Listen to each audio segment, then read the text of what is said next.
आज गोटे घर झड़ाझड़ी करी कहीं आग को सांबर दशमी आसलानी से सब घर टे झड़ाझड़ी करी बेसी झाड़िया पड़लानी कहीं एबे तो माणबसा होता सब झड़ाझड़ी भलसे होता एवं खाली हाल्का एमती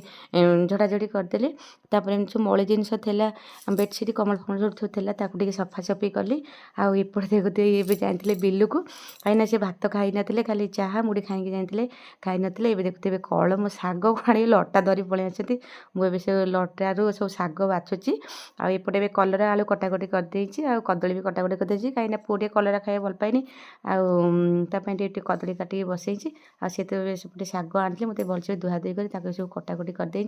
आईपटे कलरा आलू बटा टे भाजिले भल लगे राग रागर से रसुण शुखला लंका सोरिष सब रखी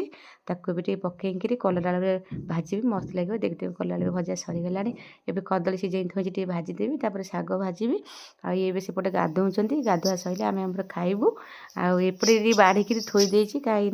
जदि थोई बाहर थोबे ना बिले सब घेरीजे कहीं आग बाढ़िकी देनी से खाइबे पुओ को डाकिली पुओ भी धुआ धुई होकर आसूसी मुझे बसीगला पुओ भी धुई सारे भिड़ करुँच देखते कलम शाग पूरा गरम गरम भजा आउट सब खाया पीया सरीगला बासन कुसन मजा मजी आसन सब पड़ा आ मत भी आसन से धोई सुखा मत शांति लगे काले कौट भात भात पड़ जाए से धोईदेली रही सांग।